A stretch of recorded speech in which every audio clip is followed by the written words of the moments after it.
a crowd clapping and screaming machine behind her, amped at 1,000%, or are they all just paid? Because there's no way there's a bunch of people roaring for her and her stupidity.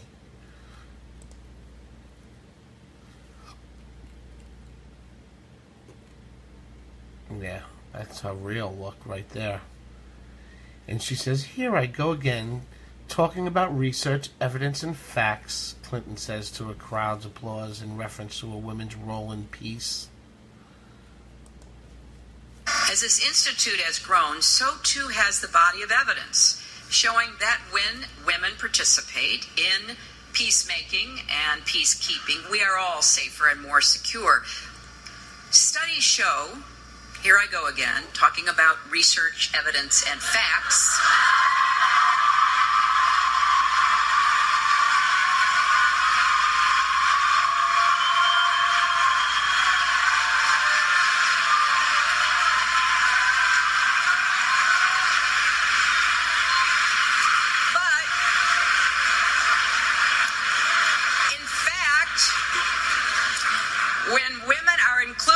Peace negotiations, agreements are less likely to fail and more likely to last. And we know that women's rights and physical safety are often the very first targets of fundamentalists. We also know that women are often the first to spot conflict on the horizon coming their way. And when their insight and information is ignored, it often leads to consequences that might have been averted. Oh boy, blah blah blah. Why do you talk in cryptic puzzles? Shut up. Let's get to another story here. Okay, here's a quick one. Boom, George Takei just got put in his place. Okay, so he's, I know, a gay actor, right? So, and I don't see anything from him, so it's kind of like a half of a story. It just says, if you wish Pence to stay out of your relationships, try staying out of his. George Takei. Alright, next. Senator just announced her vote on Gorsuch. It makes or breaks, folks. Missouri Senator Claire McCaskill just announced she will not vote Judge Gorsuch. Senator McCaskill votes no. Vote. Just made it significantly harder to get 60 votes. McCaskill's vote, the following on Medium.com. This is all written all incorrectly, and that's why I did this to that, by the way. This is a really difficult decision for me. I am not comfortable with either choice. While I have come to the conclusion that I can't support Neil Gorsuch for the Supreme Court, I will vote no on the procedural vote and his confirmation. I remain very worried about our polarized politics and what the future will bring, since I'm certain we will have a Senate rule change that will usher in more extreme judges in the future. I cannot support Judge Gorsuch because a study of his opinions reveal a rigid ideology that always puts a little guy under the boot of corporations. He's evasive, but his body of work isn't. Whether it is freezing truck drivers on an autistic child, he has shown a stunning lack of humanity, and he has been an activist, for example, writing a dissent on a case that has been settled in what appears to be an attempt to audition for his current nomination. Yeah. Another woman bites the dust. You know what? Let's just watch Rachel Maddow rip into President Trump a little bit as well. But in the 9-minute rant, she admits that the Russian thing might be, it says Rachel Maddow has finally admitted on live air that the Trump administration may be completely innocent of all charges being thrown against him. Now, I'm going to get to that. Breitbart story. And I warn you, she rips into him for 9 minutes straight, and it's like all not good, not good, not good. So at the end, we eventually hear her admit that he's probably innocent, or he could be, or whatever it is.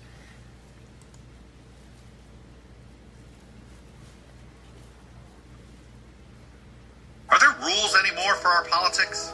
And if so, will anybody play by them? I don't know. Why don't you start by doing the right thing? Use a little refereeing. By the people who are lying to us. People lying to us. There's basically like a menu of scandal to choose from. It's not like a Waffle House menu where it's picture-based and there's no... She must be talking about Hillary Clinton or Obama, right? Oh, no. Trump, right. Yeah. You're going to punish me for pausing it and making fun of you, huh? And so you just point at the things that you want and how many of them you want on your plate. It's not that kind of menu. The scandal menu right now is like one of those menus that's a binder with tons of pages, too many choices, and you can't narrow it down. I mean, just start anywhere. Start anywhere. Start with Carl Icahn, who has been tasked by the new administration with advising them on regulations. What Carl Icahn has been advising the new administration is that the administration should kill a regulation that will result in nearly $250 million a year windfall for a company in which Carl Icahn has an 82% ownership stake. When the administration did an across-the-board regulation freeze right after the inauguration, mysteriously, the one new regulation they didn't freeze was one that would positively affect Carl Icahn's 82% stake in that same company for tax purposes. The Carl Icahn thing alone is a capital S scandal. Just the Carl Icahn thing, that is as big a scandal as, say, the one that made Vice President Spiro Agnew resign in 1973. Or like you announcing Trump's taxes on like TV. That one, may I interest you in the Scott Pruitt special today? What about when you announced He's the former Attorney General in Oklahoma. He's now having his law license reviewed by the state of Oklahoma because he overtly, simply, clearly lied to the United States Senate under oath during his confirmation when he was questioned about whether or not he ever conducted government business on his personal email accounts. He did conduct government business in Oklahoma on his personal email accounts. He lied about that. He told the Senate that he did not. And who cares about email? Well, who cares about lying to the Senate? And Scott Pruitt isn't a humdrum who cares member of the Trump administration. Scott Pruitt may be the most radical cabinet secretary Trump has appointed to any agency. Today, Scott Pruitt took the almost unprecedented step of throwing out the window the EPA's scientific findings that one particular pesticide is unsafe and should be banned in this country. Today, Scott Pruitt took that scientific finding, threw it out the window, said, screw it, don't care. And on his own say-so, he decided that that pesticide will now be legal. Forget the process of determining whether or not it's safe. Forget what the scientists concluded in his own agency, which is that it's not safe. He threw that out the window, said it's legal on his own say-so. So it's not like Scott Pruitt is an obscure or uncontroversial figure in the new administration. He's doing his best to make himself as highly visible as possible by being a real radical when it comes to policy. But, even if you like what Scott Pruitt is doing in terms of policy, he really did lie to the United States Senate. He might lose his law license for having done so. If anything like that had happened to a cabinet official in the Obama years, that would have been enough to keep the lights on at Fox News through 7 seasons of Fox and Friends. Even beyond Washington, there's stuff going on right now that in any other time would be huge points of focus for the whole country. I just want to say something. Is probably going to be impeached. It's nice of her to admit that Fox would have been the only network to care about Obama's crimes and sneaky tactics. See how she said that? Oh, Fox would have the news lights going on for weeks and months. Yeah, and you sure wouldn't have. Next week. Arkansas is planning to execute 8 men in 10 days. They're planning on 4 double-header executions. What did they do? Double headers, back-to-back, 4 of them, using drugs they've never used before. The U.S. military has now launched investigations into the second, apparently terribly botched military operation of the young Trump era. The first one was the catastrophic raid in Yemen, which the new president apparently approved over a dinner with Jared. The second was a massive airstrike in a civilian-populated area of Mosul in Iraq. The U.S. and Iraqi forces had dropped leaflets reportedly in that neighborhood, telling civilians to definitely stay in their homes, to not leave. And then U.S. planes came in and apparently bombed that exact same neighborhood. There are reports of as many as 200 men, women, and children, all civilians, killed in their homes. See, they twisted the story. The story I heard was Obama administration dropped leaflets telling the terrorists that they're coming. And that is why it seems as though they were aware of the strike when the soldiers arrived, and they were hit with extra artillery. They were ready for the SEALs. When they got there, it wasn't normal. They were already aware and waiting for our team to get there. It was a leak by the Obama administration. And she knows this. She knows it. If I know it, she knows it. After the United States reportedly told them to stay in their homes and then bombed their homes. That's a lie. So take your pick from the scandal menu, right? That's even setting aside any issues about self-dealing and conflicts of interest and the president appointing his children to high-ranking, sensitive government positions, and the question of whether the president is profiting from the presidency or even receiving payments from foreign governments through his businesses from which he has not yet divested. I mean, even if you set that stuff aside, the self-dealing stuff, we are already changed as a country.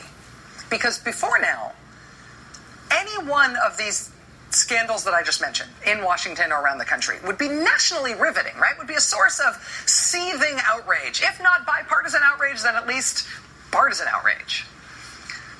But in this new American era, what we're doing instead is kind of cataloging that stuff in the background, assuming we'll get to it at some point.